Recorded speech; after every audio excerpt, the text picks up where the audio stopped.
Pakistan. The hardest jobs people do to survive. Pakistan's largest seafood harbor depends on piece rate workers beside wastewater and diesel fumes. The catch goes global, but what those workers actually earn reveals who keeps the value.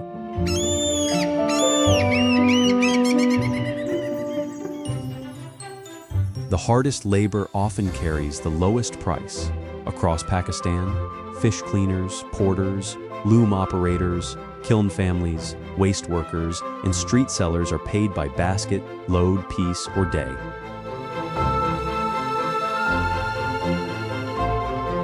Their bodies absorb heat, dust, fumes, noise, and unstable hours, while traders, contractors, landlords, and exporters hold more power over each rupee. I want to understand why skill and endurance produce so little bargaining power.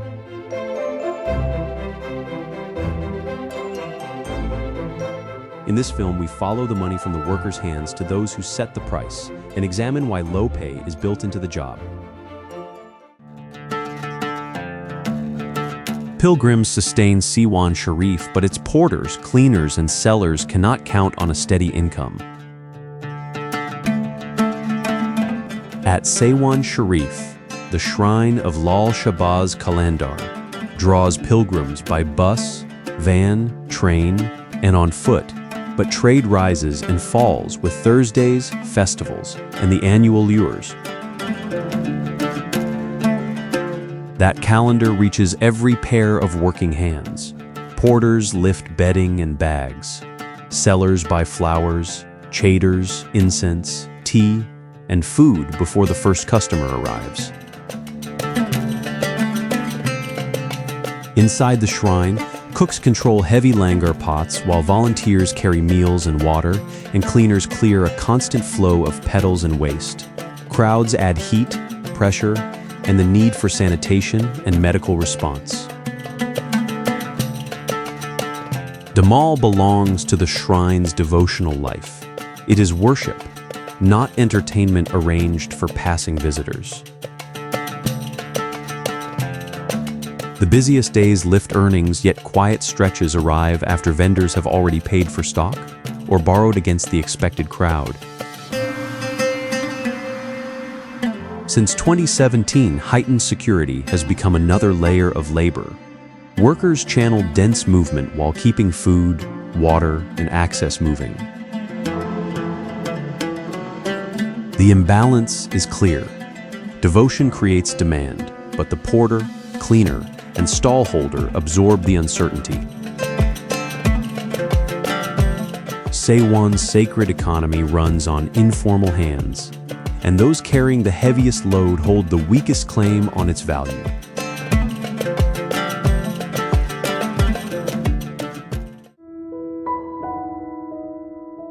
One machine makes distant fields productive while making the river beside it harder to work. Opened in 1932 between Sukur and Rory, the barrage diverts Indus water into 7 major canals, yet fishing families no longer control the flow beneath their boats. Sitz gates turn seasonal water into an agricultural timetable. They also alter current speed, sediment, fish movement, sandbars, and access to traditional fishing stretches.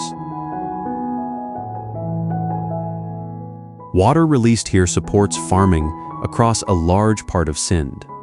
On the banks, the same control can narrow a working day without reducing the household bill. Families dry and repair nets, pole small boats through shallow channels, ferry passengers and goods, then sell a catch that can change sharply with the season.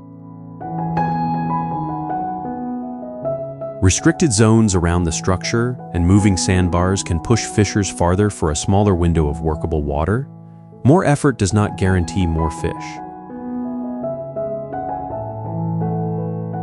When the haul fails, households stitch together ferry work, construction, farm labor, or market loading. The river job survives only by borrowing income from another hard job. Sad Bello and city traffic add work, but not control over gates, access, or prices. Measured only by canal output, the barrage looks like progress. Measured from the bank, inland value is purchased with longer hours and less reliable earnings.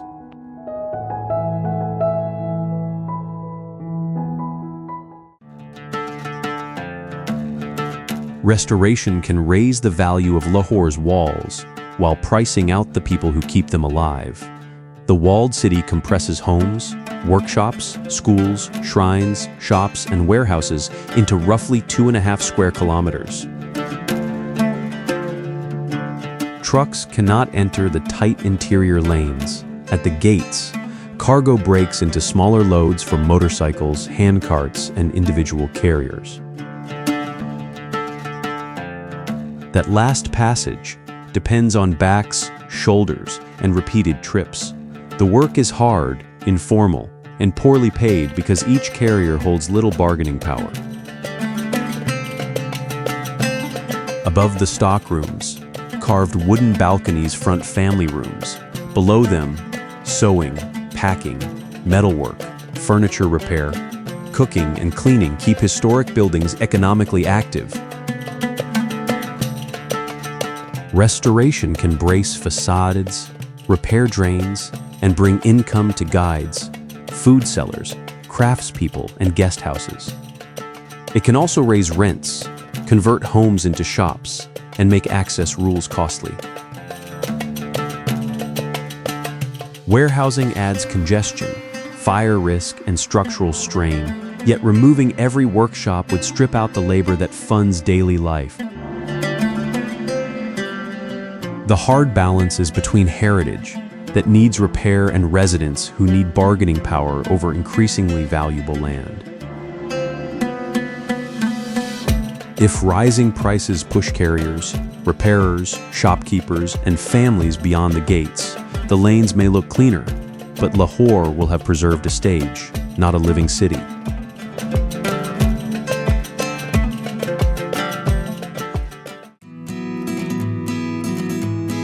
The final 100 meters of a modern food chain can still ride on one worker's back.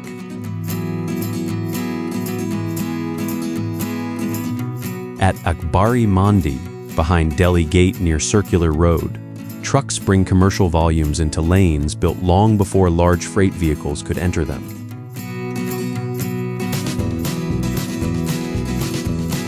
The truck stops, but the shipment does not. Rice, pulses, grain, chilies, and spices are broken into smaller loads, checked on scales marked for destination, and relayed into deep shops.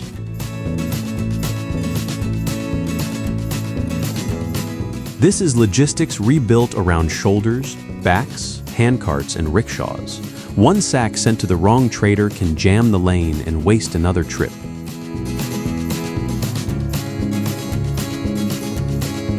Porters are commonly paid by the load, not by the waiting time. When congestion blocks movement, the trader's inventory remains protected while the laborer loses trips and carries the heat.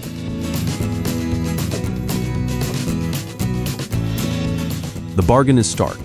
Commercial volume is divided until a human body can move it. Uneven ground, crowded stairs, and repeated lifting press the cost into fingers, backs, and joints.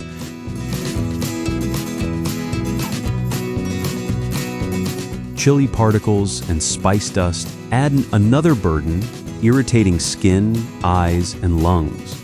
Yet the porter remains cheaper and more flexible than rebuilding the old street for modern freight.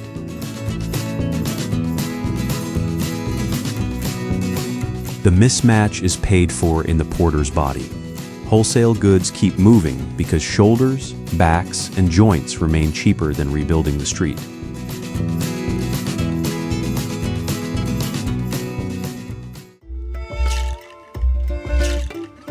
A cleaner monument can hide a dirtier bargain.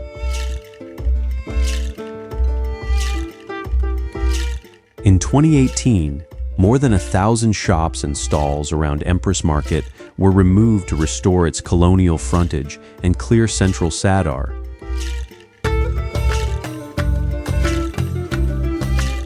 Completed in 1889, its limestone hall and clock tower command the district. But the trade around them grew through a far less protected structure: pavement space, subdivided stalls, supplier ties, and familiar customer routes.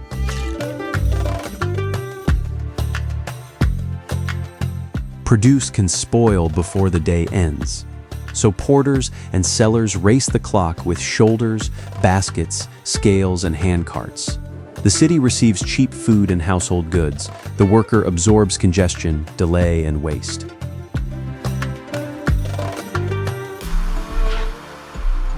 Much of this labor carries no secure wage. Earnings depend on what moves, what sells, and whether a worker is allowed to occupy the same few feet tomorrow.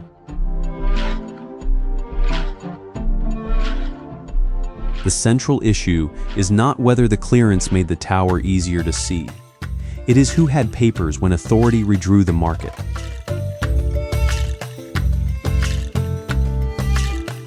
Formal tenants and documented traders had room to negotiate. Pavement vendors and workers in subdivided spaces had far less leverage, even after years of building supplier and customer ties.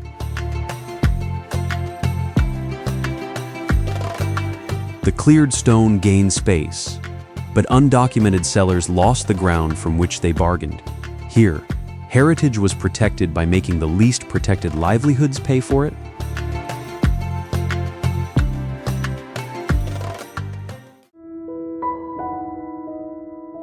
The people who keep Pakistan's planned capital clean can return home to open drains and uncertain water.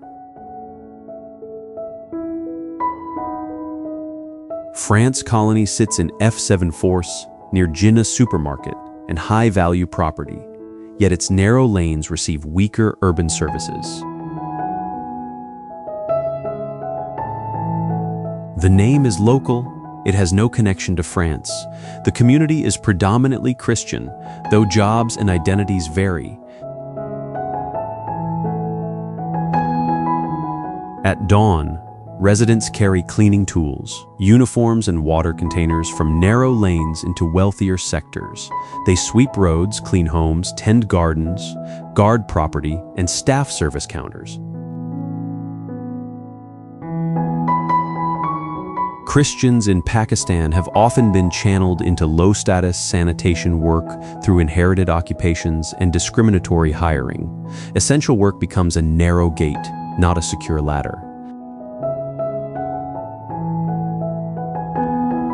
A cleaner may maintain an office, school, or private home with steady utilities, then return to crowded housing where water and tenure remain uncertain. Homes are close, equal services are not. Churches and community networks provide support across the colony. They cannot grant municipal recognition, secure housing, or equal services. The contradiction runs from workplace to home. Islamabad recognizes this labor at an employer's door, but not fully at the worker's address. A capital is not orderly when those who clean it are denied a secure place within it.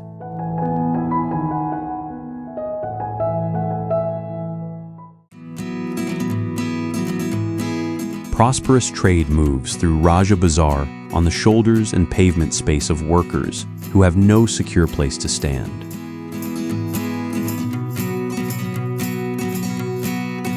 From Fawara Chowk, streets selling cloth, books, jewelry, timber, and spices feed a market extending far beyond the pavement.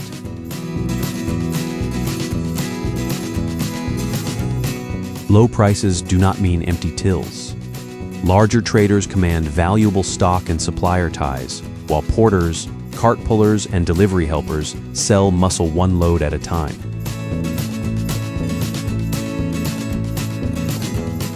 Vaticals push inward until congestion or narrow lanes stop them. Bundles then shift onto shoulders and handcarts for the final haul toward Hamilton Road and the interior shops.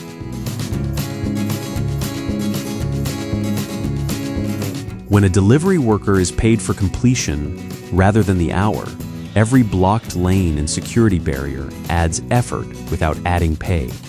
delay is transferred downward. Pavement vendors face a sharper bargain. They need pedestrian flow, yet often have no lease, storage, or protection when goods are removed. Renovated lanes, pedestrian routes, and traffic controls can make the bazaar safer and formal shops easier to reach. The same plan can erase curb space or keep a loaded cart from its destination.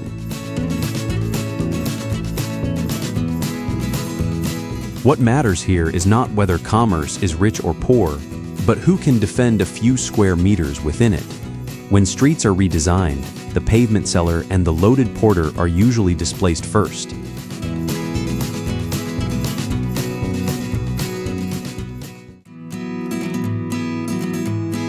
Under one roof, shelter becomes factory floor, warehouse, and the family's only major asset.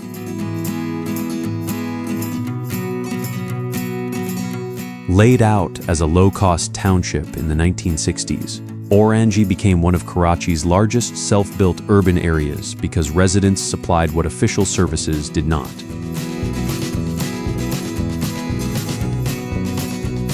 Behind curtains, sewing machines run beside beds. Banarsi-style looms fill ground floor rooms, while embroidery, leather cutting, repairs, and scrap sorting spread onto thresholds.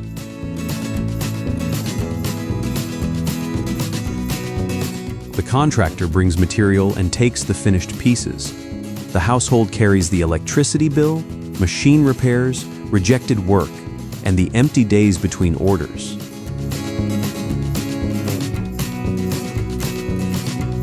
In 1980, the Orangi pilot project began helping residents map lanes, form committees, and finance low-cost household and lane sewers. Government was still expected to build the larger trunk lines and treatment works.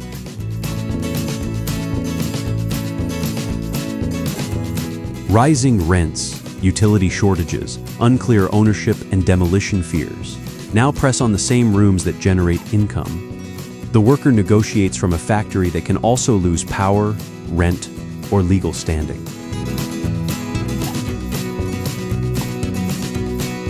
Residents built homes, workshops, and drains before formal systems reached them. Effort and organization are not what is missing. Secure ownership, reliable services, and a fair share are.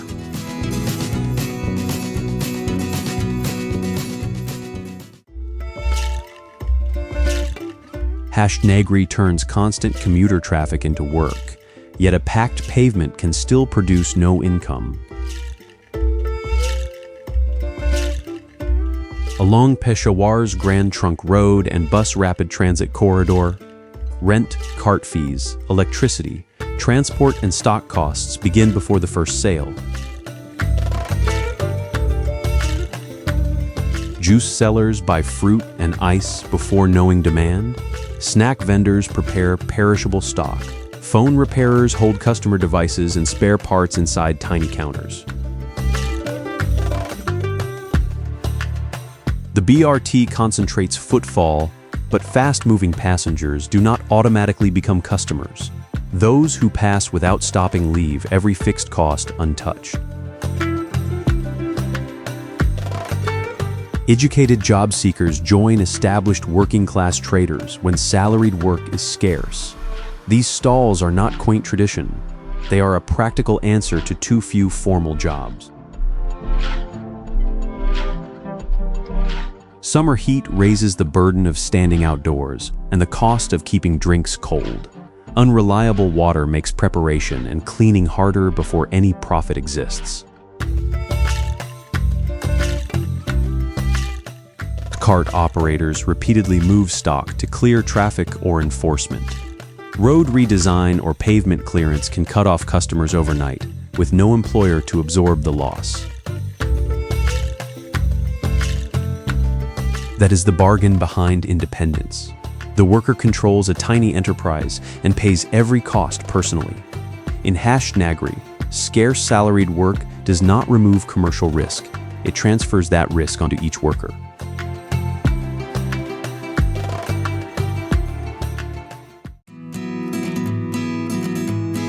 Lahore's strongest safety net here has no wage office, insurance desk, or guaranteed budget. At Data Darbar, the 11th century shrine near Beti Gate, donated staples become free meals through organized human effort. Huge pots do not tend themselves. Teams wash ingredients, carry water, control fires, portion food, serve plates, and clear waste for the next sitting. For travelers, day laborers, and people whose income has failed, Langar is immediate support. Here, welfare arrives as a hot plate, not a policy document. Yet the crowd-sustaining charity also sets the day's earnings outside. Sellers buy flowers, incense, oil, and food before knowing how many customers will come. Rain, security restrictions, transport disruption, or a quiet day can cut sales at once. Stock and travel costs remain. Sweepers carry another burden. They clear petals, spilled food, dust, and refuse, usually without paid leave, insurance, or a reliable minimum income. Organized giving and unprotected work occupy the same ground. The shrine feeds people today, while surrounding workers still absorb tomorrow's risk. Faith can deliver practical welfare at street level. Charity, however, cannot give vendors and cleaners the bargaining power to secure a wage when the crowd thins.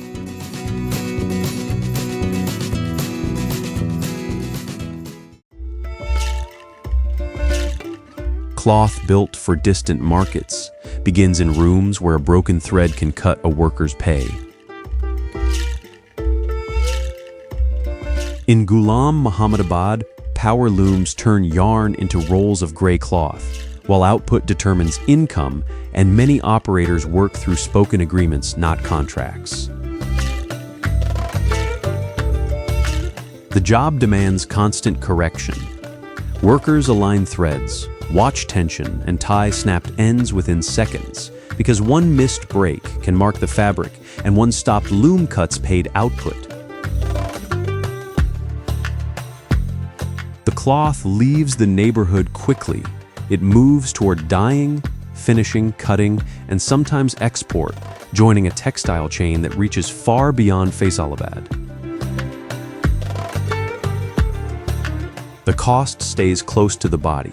Mechanical noise, vibration, heat, oil, and airborne lint fill workshops where ventilation, hearing protection, and machine guards remain uneven. A power cut can silence a row of looms, but rent, debt, and household bills continue. When orders weaken, large firms cut subcontracting, and neighborhood workshops receive the idle time first. Verbal agreements offer little leverage after dismissal or a machine incident. Exporters can shift orders, operators cannot replace the lungs, hearing, and hands kept beside the loom. By the time the cloth leaves the neighborhood, its value chain is expanding, and the operator's leverage is not. The loom moves the product outward while holding its worker at the weakest point.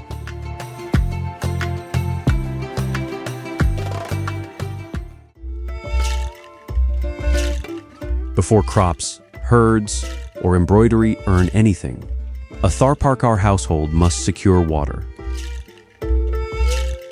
Rain is highly variable. Much groundwater is too saline for easy use, and a weak monsoon can reduce grain, pasture, milk, and animal prices at once. Families maintain deep wells, collect rain in covered tankas, and ration each container between people, cattle, goats, and camels. Every choice protects one need by tightening another.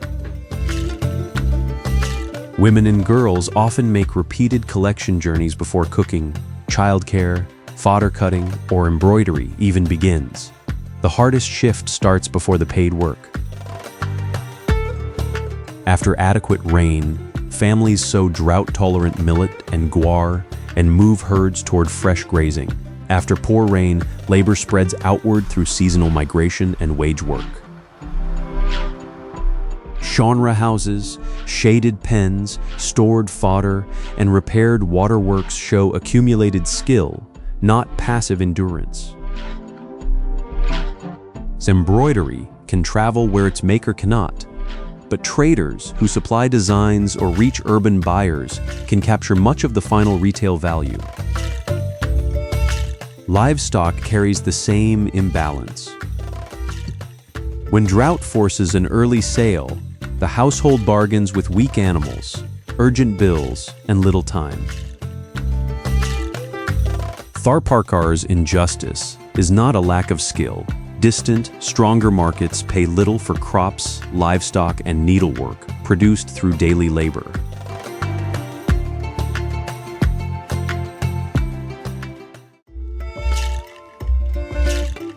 Shrimp gains export value as its shell comes off, while the hands cleaning it remain at the lowest paid end of the chain.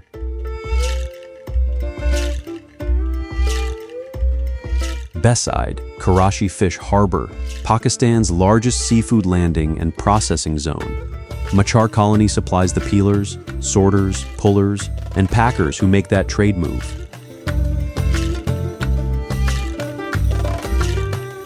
Before dawn, boats unload fish and shrimp into baskets of crushed ice. Handcarts then force the catch through lanes barely wide enough to pass. The most delicate work often earns a piece rate. Several relatives may peel and grade inside one crowded home, combining hours of skilled repetition into a single day's output. The blind spot lies in the first hands to add export value, having the least power to name its price. The colony carries the cost in wastewater, fish residue, diesel fumes, and unreliable services.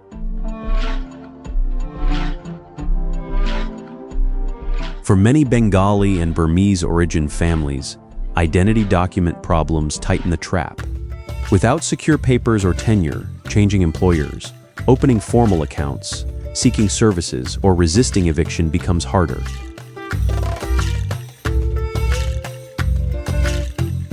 Skill alone cannot bargain against insecure land, piece rates, and missing identity papers. Machar Colony exposes how the export economy is arranged. The shrimp moves upward in value, while the worker's share is held down.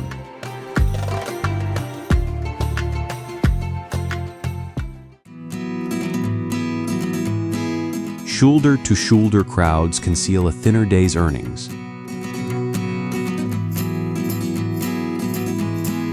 In Hussain Agahi, every crowded lane must still cover stall rent, transport, electricity, food, and stock, often bought with borrowed money.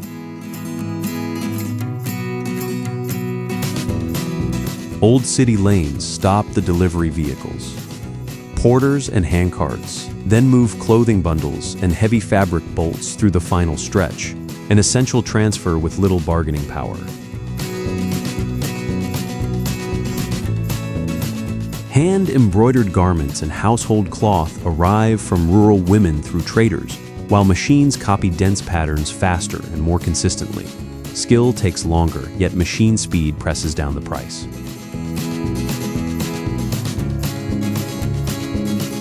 Buyers cannot always verify which stitches came from skilled hands. The worker must accept a lower rate or wait for a customer willing to pay for time. Inflation changes the market before it clears the street. Families delay wedding purchases, buy fewer pieces, bargain longer, or move toward stalls, selling secondhand and surplus clothes.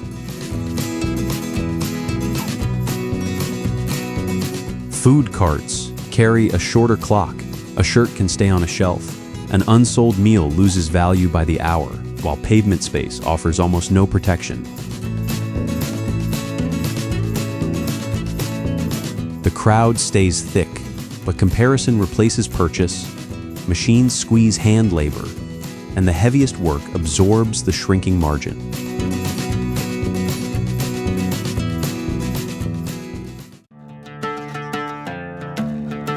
Before sunrise, fruit is already losing value while the hands lifting it have the least control over price. At Hazarganji, outside Quetta, thousands of crates and sacks arrive from Balochistan's distant orchards and farms. Time governs every sale. Apples, grapes, melons, potatoes, and onions pass from truck beds to loaders, graders, agents, and onward buyers. Each transfer can cut the price. Rough handling, weak packaging, road delays, and rising heat can turn produce into waste before it reaches consumers. Cold storage and refrigerated transport would buy time. Their scarcity strengthens whoever controls a warehouse, truck, credit, or fresh market information. Growers have already paid for seed, water, harvesting, packing, and transport. Needing cash quickly, they often sell while an intermediary can wait for better terms. The loader carries the most urgent burden. Crates and sacks must move before the heat builds, with little protection from strain and little power over pay. The crucial divide is simple. One side can hold stock, the other must move it now. Storage creates bargaining power before a single price is agreed. Weather starts the clock, but weak infrastructure decides who can wait. Workers race freshness while value stays close to storage, transport, credit, and middlemen.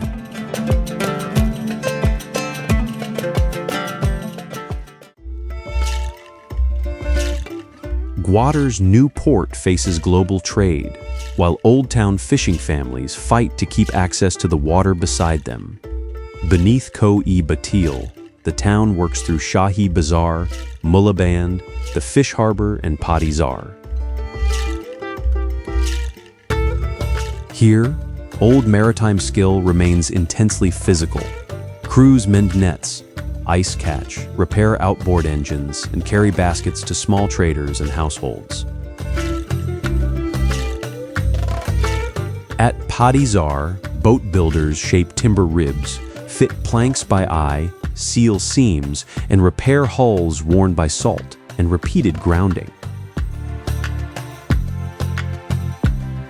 The new economy moves at another scale. The port, East Bay Expressway and airport are built for larger flows, faster roads, and controlled access. Development changes routes, as well as skylines. Construction in restricted areas can interrupt familiar paths to beaches, landing places, and fishing grounds. Fishers report pressure from outside trawlers and declining near-shore catches. Longer trips consume more diesel and ice before any income is known. New jobs do not automatically reach the workers already here. Logistics and industry may require credentials or technical training that traditional crews were not offered. Gwadar's real measure of progress is access to the sea, markets, water, transport, and decisions. If fishing families lose the shore without entering the new economy, investment moves around the old town, not with it.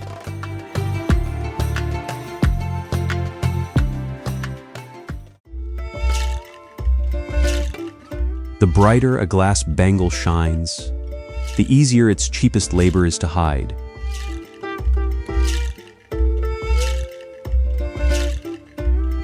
Across roughly 2 kilometers from Pakakila to the Naval Rai Clock Tower, Shahi Bazaar sells finished beauty while production is split among furnaces, workshops, handcarts, and homes.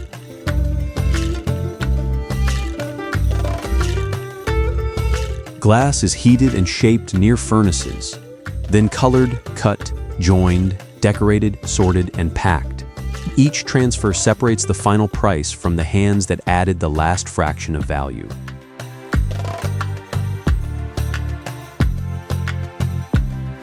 Heat, smoke, sharp fragments, repetitive motion, and breakage are built into the work.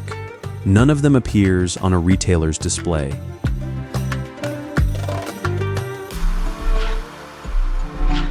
Women often complete the most precise finishing stages at home for piece rates. Contractors gain a flexible workforce without paying for a formal room or a guaranteed shift.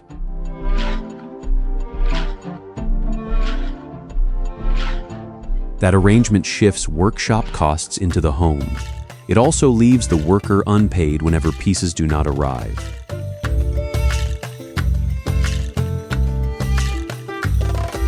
When gas pressure or electricity fails, furnace is cool and upstream output stops.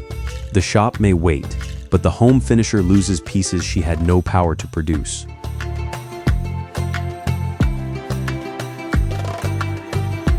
On the retailer's display, the bangle is complete in the wage chain. Its final worker is nearly erased. The last precise step adds value without adding leverage.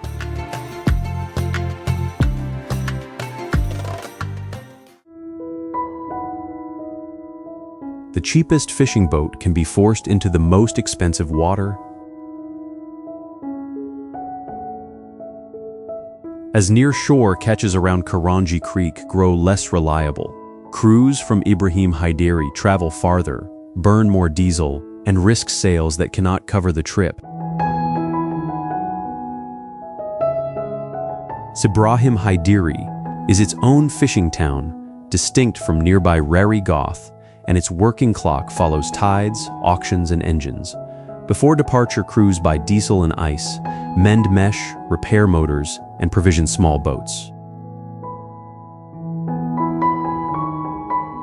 After landing, speed controls price. Fish must be sorted and sold quickly, because delay cuts quality and the crew's share. Mangroves are not scenery. They shelter young fish and shrimp, soften waves, and support the shallow nursery small boats depend on. Sewage, industrial discharge, plastic waste, and habitat loss weaken that nursery before a net is cast. The crew then pays for the damage in fuel and time. Larger trawlers and destructive nets can add pressure far beyond the reach of these small crews. Their bargaining power ends where the larger boat begins. Fishing cooperatives and cultural activists therefore fight for clean water and protected mangroves as working assets, not luxuries. In Ibrahim Haidari, poverty does not simply come from the sea. Karachi pushes its costs into it.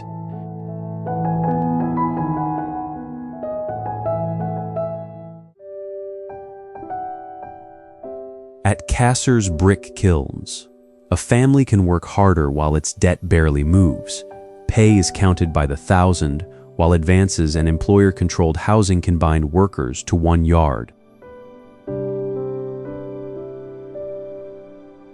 Soil and water become output through many bodies. Workers tread clay, press molds, release raw bricks, carry them to drying rows, and stack them inside the kiln.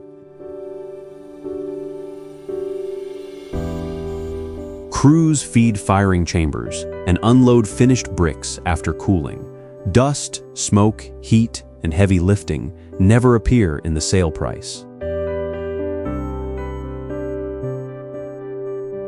Rain can ruin unfired stock. Extreme heat or winter cold slows the body, but the production target does not move. Piece rates pull several family members into the count because one pair of hands may not earn enough. Output rises, the household's bargaining power does not.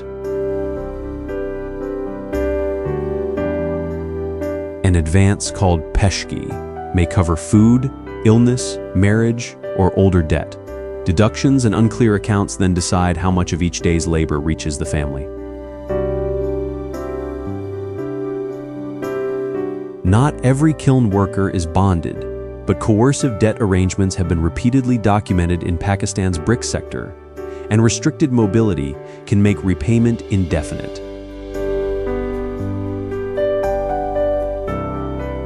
The numbers leave the arrangement bare. Payment follows production, but power follows the debt. The family makes the brick. The advance decides how little freedom the wage can buy.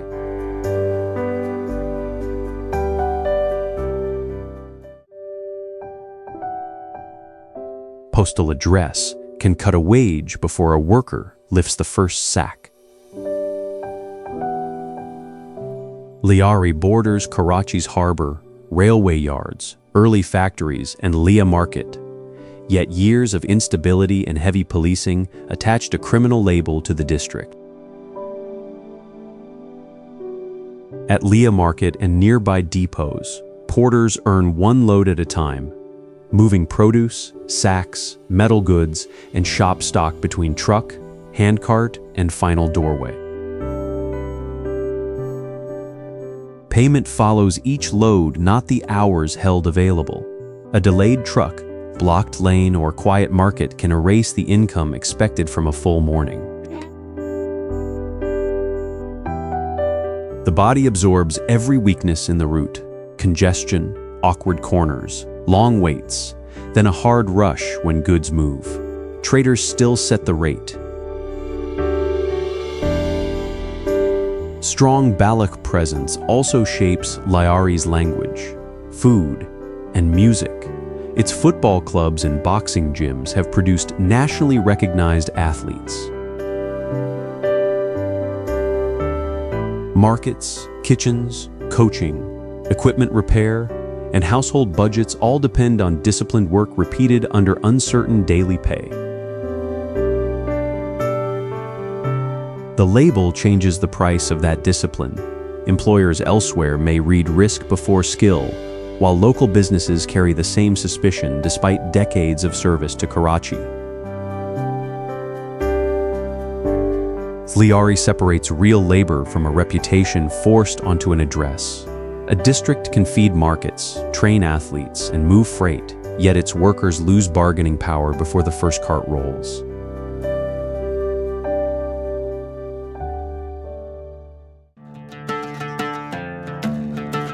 The city, many travelers reduced to a refueling stop, carries a complete urban economy of its own. Shigatse fills a broad agricultural valley, where routes toward Jayansi, western Tibet, and the Everest region meet fields, markets, and apartment blocks. At its center, Tashil Hunpo Monastery has anchored Shigatse since the 15th century. Pilgrims circle its long Kora, turning prayer wheels beside golden-roofed chapels and monastic residences. Outside the walls, shops mix incense and devotional objects with butter, tea, clothing, vehicle supplies, and equipment for the road west. Pilgrimage does not sit apart from commerce. It generates daily work. Older quarters still run on courtyards, workshops, low houses, and narrow lanes. Nearby, buses cross wider boulevards while crews raise hotels and apartment blocks. Beyond the urban edge, irrigation feeds fields and seasonal farm work. That productive ground makes Shigatse more than an isolated mountain outpost. Residents sustain school, worship, shopping, transport, repair, farming, and construction. The decisive divide is not effort but control. Land, building contracts, stall space, and transport routes determine who can turn that work into a secure return. Shigatse holds ordinary Tibet in one broad valley: pilgrimage, trade, farming, and new concrete, all depending on work rarely seen as the main story.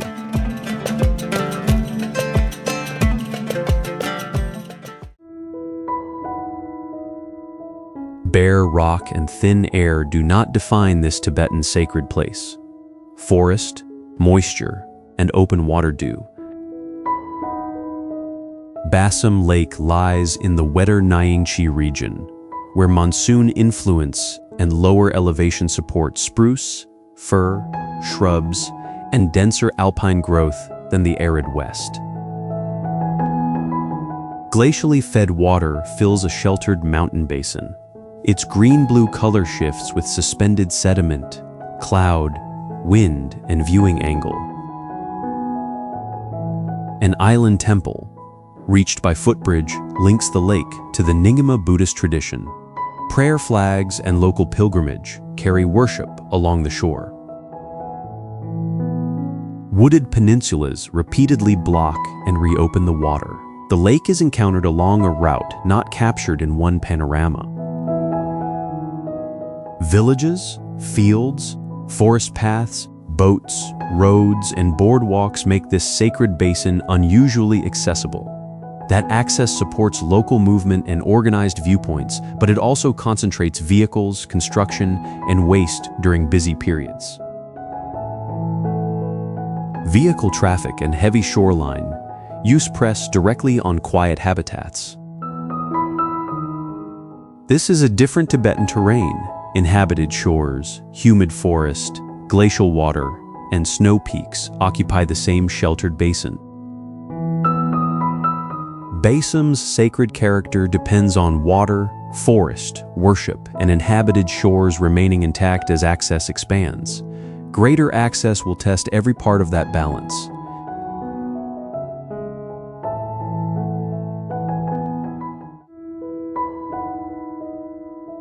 One narrow curve of water holds the eye in a landscape almost stripped of shelter and color. At roughly 4,300 meters, Chandradal bends through scree, sparse meadow, and exposed ridges in the upper Chenab Basin. The approach from Batal and Kunzum is seasonal. Snow, streams, and road conditions decide when it opens. The final stretch can still mean walking through thin air and sudden weather. That short opening compresses vehicles, camps, trekkers, and local work into summer. The mountain grants access, then removes it. Yet the lake is not empty terrain. This Ramsar-listed wetland supports specialized alpine plants and migratory birds inside an otherwise dry basin. The shore takes pressure badly.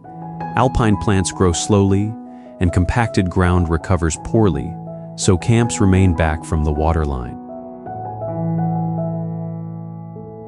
Shepherd routes and older paths bind the basin to Lahore and Spiti. Every crossing still depends on weather, firm ground, and endurance. Cloud, wind, and sun can shift the water from pale silver to saturated blue within minutes. Its power comes from restraint, one curved lake, bare stone, broad sky. Chandradal stays powerful because protection preserves the empty ground around the blue, not because development adds more to it.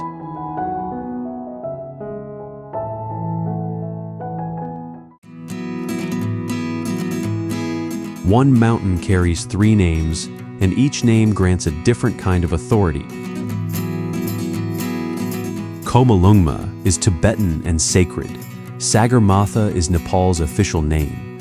Everest carries George Everest and the weight of 19th century British mapping. These names are not labels on empty rock. They record devotion, national claim, measurement, and competing authority. Early expeditions came through Tibet. George Mallory and Andrew Irvine disappeared in a 1924 attempt, leaving an unresolved chapter in the legend. In 1953, Tenzing Norgay and Edmund Hillary reached the summit from Nepal. Two famous names, however, conceal a much larger chain of labor. Ross had to be found. Loads carried, meals cooked, weather judged, and camps built. Sherpa teams hold the Khumbu route together. They fix ladders and ropes, judge unstable ground, and carry loads between camps as commercial traffic increases. Pay covers a task, not control over conditions. Workers who make access possible face crowding, waste, rescue pressure, and unequal exposure. Puja ceremonies. Mani stones, lodges, memorials, and trading settlements make the route more than a climbing lane, sacred ground, workplace, market, and archive. Everest's legend does not sit only on the summit. It gathers where sacred names, paid labor, memory, and ambition are forced onto the same narrow route.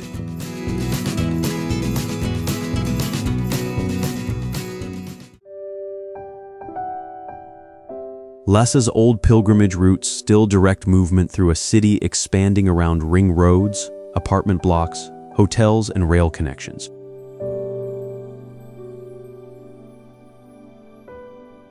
At about 3,650 meters, Lhasa spreads through the Kichu River Valley while its devotional core remains fixed on Jokang Temple and the Barkhor.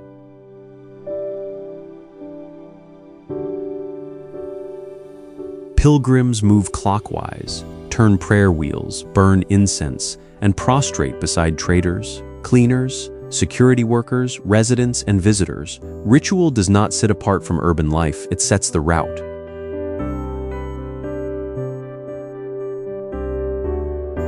The Potola Palace commands Marpo Ri, once both the winter residence of the Dalai Lamas and a center of Tibetan government. Its scale dominates the skyline, but daily pressure gathers below.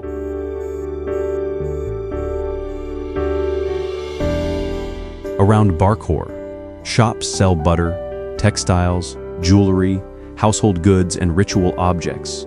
Worship and commerce share the same narrow ground, giving access and foot traffic direct economic weight.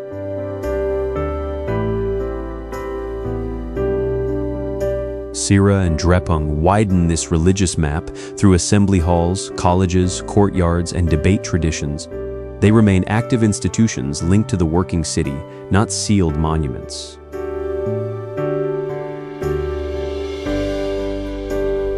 Beyond them, bridges, apartments, hotels, offices, and railway links carry the capital's expansion. Preservation and tourism create work, but also reorder commerce, access, and homes. Lasa's old roads now bear the pressure of a growing city.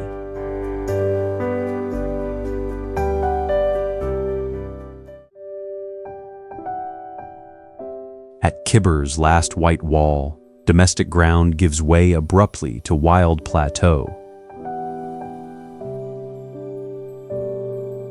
Khyber stands at roughly 4,200 meters, where cultivation follows irrigation rather than rain, drawing a hard boundary across Spiti's cold desert. That boundary is maintained by labor. Barley and peas must be sown, watered, cut, dried, and stored inside a growing season squeezed between frozen months. Winter is prepared long before it arrives. Dung is stacked for fuel, fodder is packed beside the houses, and corrals hold the animals that keep households working. Yaks, dizus, sheep, and goats turn high pasture into milk, fiber, manure, transport, and household value. Their range overlaps with blue sheep, ibex, wolves, and snow leopards. The same exposure that restricts farming can open another income stream. When fields fall dormant, local knowledge of ridges, tracks, weather, and animal movement supports homestays and winter wildlife guiding. But that work rests on fragile links. Snow and freezing conditions can delay road repairs and waterline maintenance, while too many visitors can crowd wildlife and disrupt village routines. Khyber survives on a narrow margin. The white houses look small against the plateau, yet every field, herd, and store proves that people have not disappeared into its scale.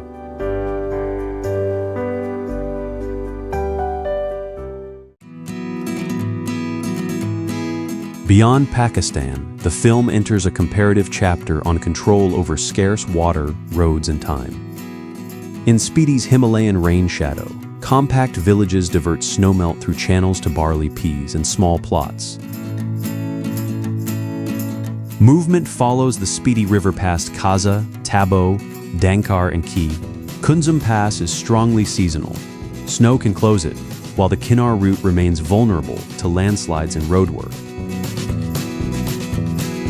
Wind and freeze-thaw action cut ochre cliffs into loose scree. Ancient marine sediments and exposed rock leave parts of the valley layered and fossil-bearing. The hardest engineering is often narrow. Irrigation channels pull snowmelt toward fields, making every green strip a piece of water control, maintain soil and shared labor. Tabo's mural-filled monastery, Dankar's cliff settlement, and Ki's hilltop buildings form more than isolated landmarks. With villages around Kaza, they bind the desert into a cultural route. Winter tightens every limit, movement contracts, and households must stretch stored food, fodder, and fuel across months of cold and uncertain roads. Spiti is best understood through restraint, not emptiness. Homes cluster near water and one another because distance costs fuel, roads are seasonal, and survival rewards concentrated effort. Dry land supports dense cultural life, and villages remain compact around channels, monasteries, and short working seasons. Spiti holds together because water, land, fuel, labor, and time are treated as scarce.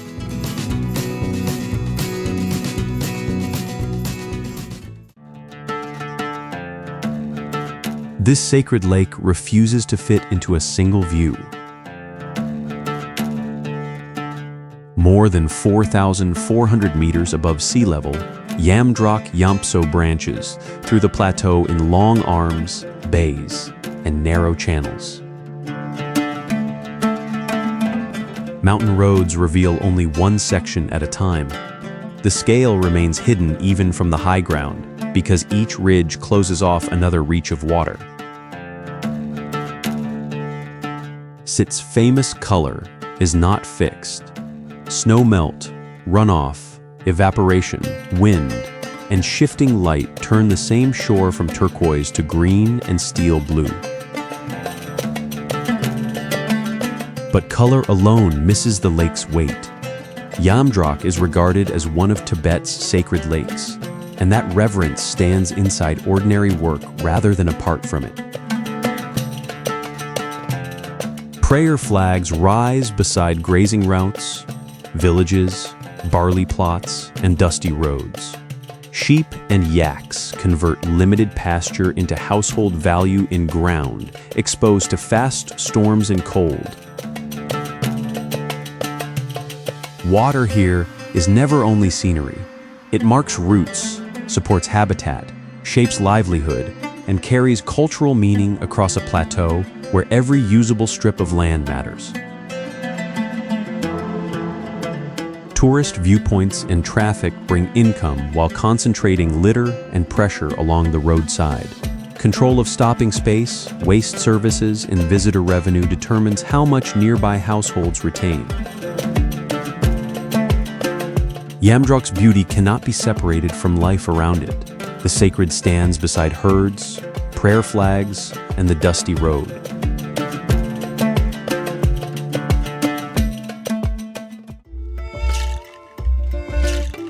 Fire, earthquake, and winter have made repair key monasteries' governing shape. Above a bend of the Spiti River, its rooms, roofs, halls, kitchens, and stores fit the slope rather than one plan. Fire, earthquake damage, expansion, and rebuilding produced its compact fortress-like form. Every wall records a practical answer to pressure. It is no shell preserved for display. The working Gelug monastery holds halls, monks' rooms, passages, manuscripts, murals, ritual objects, and teaching spaces. Here, faith occupies hard ground. Prayer depends on kitchens, storage, maintenance, fuel, and rooms able to hold people through winter. Winter can restrict valley roads for long periods. Barley, butter, tea, fuel, and other necessities must arrive early or remain stored inside. That burden binds key to nearby settlements. Festivals, education, offerings, family ties, and seasonal supplies keep belief tied to daily work. Irrigation lines and barley fields occupy the little flat ground beside the river. Height gives key protection, but makes every delivery harder. No single task defines the labor. Cooking, carrying, storing, teaching, and repair hold the complex together through wind, dust, and blocked roads. That is Key's concrete form of faith: white walls and flat roofs, occupied rooms, supplies secured, and a living institution gripping the Spiti slope.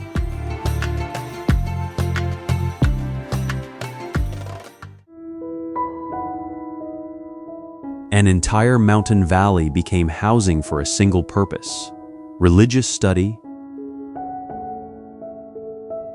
Founded in 1980 by Khenpo Jigme Phuntsok, Larunggar grew near Surtar in the eastern Tibetan cultural region of present-day Sichuan.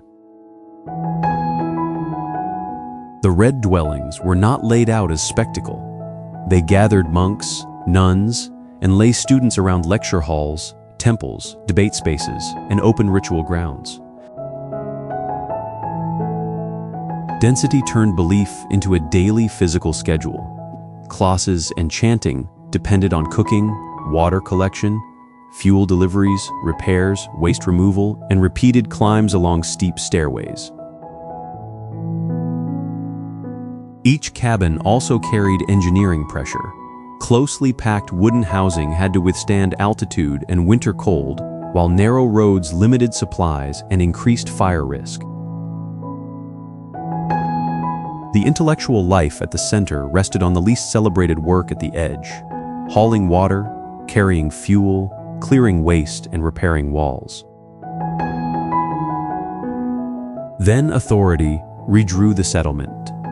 From 2016 onward, large clearances, removals, and tighter controls cut residential density and changed who could study, live, and build there. This means the age of the footage matters. The pattern on the slopes records not only religious commitment, but administrative power over residents and education. At Larunggar, study made belief into terrain. Authority still decided who could occupy the slope.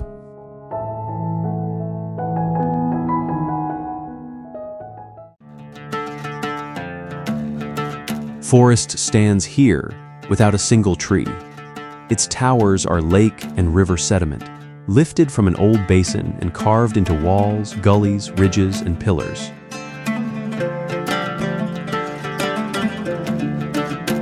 The scale looks permanent, but the material is soft.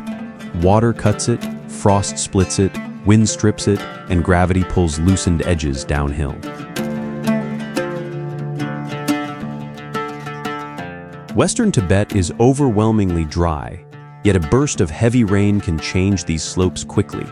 Sparse plants leave the sediment exposed with little to hold it in place.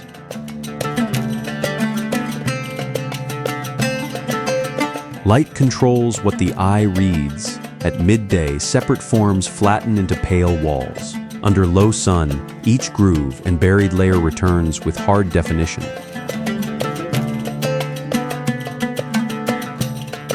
Roads descend through these narrow corridors toward the Sutlej Valley, Tholing, Saparang, and the former Guj Kingdom. The route is not laid across stable ground. It threads through terrain still being dismantled. Human life occupies the few benches where water and firmer earth permit fields, ruins, and settlements. Every usable patch depends on a small advantage over dust and slope. The land records its own removal layer by layer as the uplifted basin feeds the river below.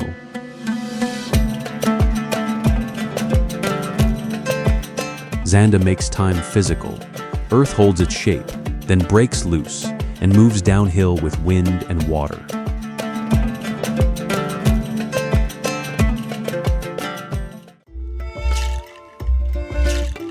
Nubra's orchards, barley, and tree rows begin with shared engineering. Mountain meltwater caught, divided, and led across the valley floor. North of Lee, the Shiak and Nubra rivers spread into braided channels, gravel flats, and sand deposits. Cultivation begins where irrigation reaches, then stops with a hard edge. That boundary explains the valley.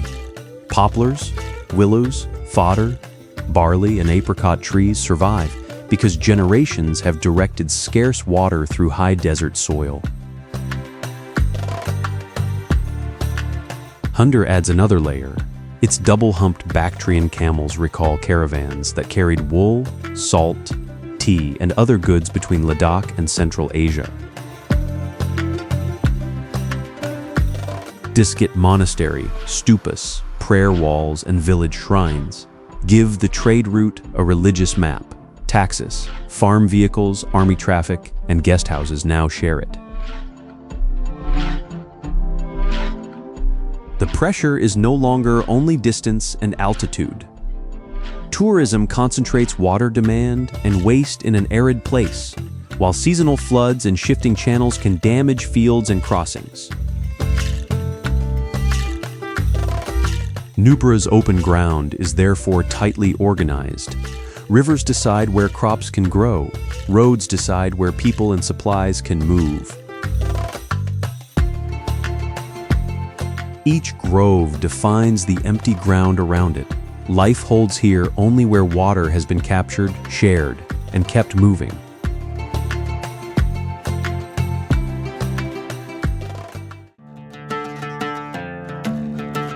Around Namcha Barwa, the Yarlung Tsangpo drops from the high plateau toward lower valleys, compressing snow, forest, cloud, and subtropical growth into one vertical corridor. The river does not merely pass through this canyon. It loads itself with sediment and drives immense erosive force through confined channels. Moist air climbs the gorge and turns quickly into mist and heavy precipitation. Even Namcha Barwa repeatedly vanishes behind cloud. The mountain appears permanent. The evidence below says otherwise. Water, rockfall, roots, and monsoon moisture keep remaking every exposed edge. Settlement survives only where the land briefly eases. Villages and fields hold rare terraces, alluvial pockets, and gentler side valleys because the main slopes resist continuous building. Short distance on a map can demand far more work on the ground. Roads cling to unstable edges, cross tributaries, and require fresh repair after landslides. Road crews provide the hidden labor behind every open route. Their exposure is immediate, while closure decisions, repair budgets, and the value created by access sit elsewhere. Yarlung Tsangpo is active, not framed. Its power lies in compression. Snow, forest, cloud, and deep water cutting the mountains every day.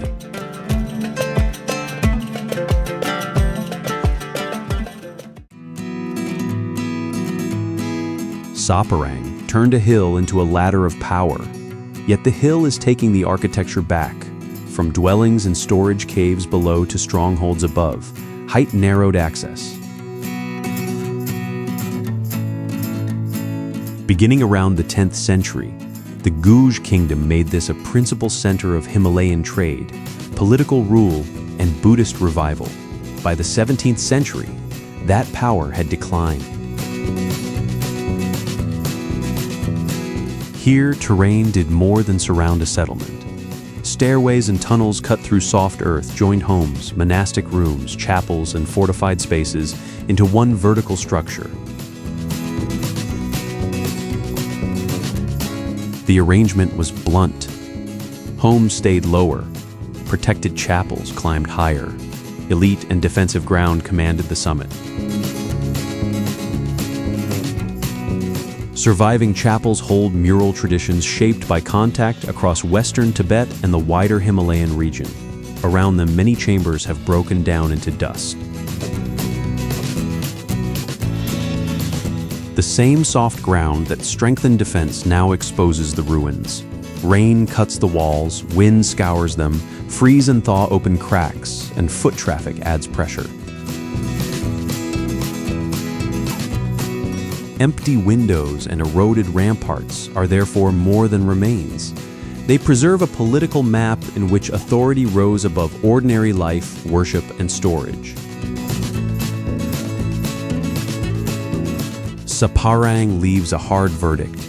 Palaces and monasteries may command a valley, but without human effort, power returns to an earthen wall.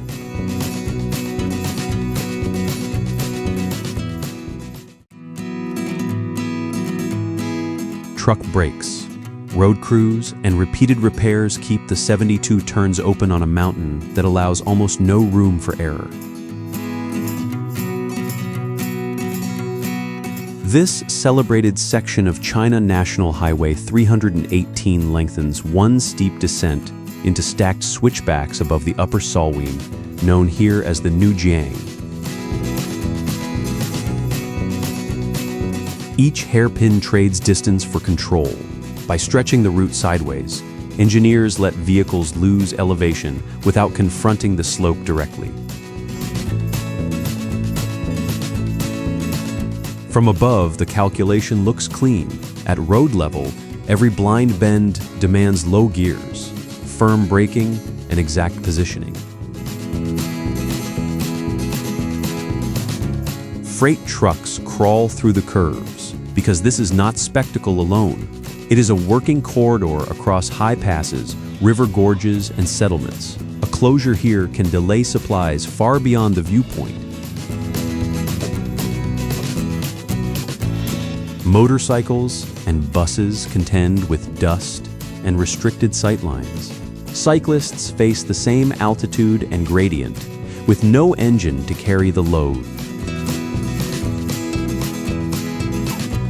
Snow, ice, fog, rain, loose scree, and rockfall can rapidly shrink the usable width. Crews must clear, resurface, guard, and adjust the road again. Every turn proves the same point. On the Tibetan plateau, engineering cannot erase the terrain. It must negotiate with gravity, weather, and erosion every day.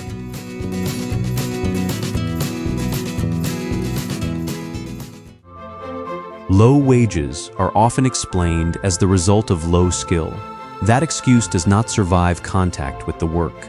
Perishable goods, heavy loads, hot furnaces, loud looms, and packed streets demand speed, judgment, and endurance.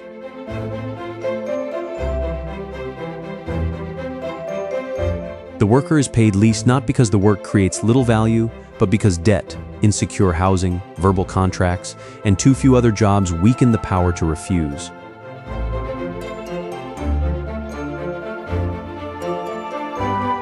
I judge development by a harder measure. A port, market road, or restored district cannot be called progress when the people carrying its weight remain one missed shift from unpaid rent or an empty kitchen.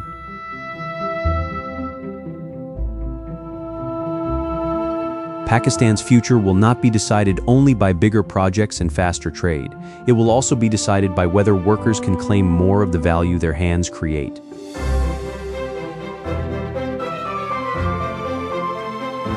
Continue with this series as it traces who bears the physical cost of growth, who controls the wage, and why the hardest labor remains the cheapest across economies that depend on it.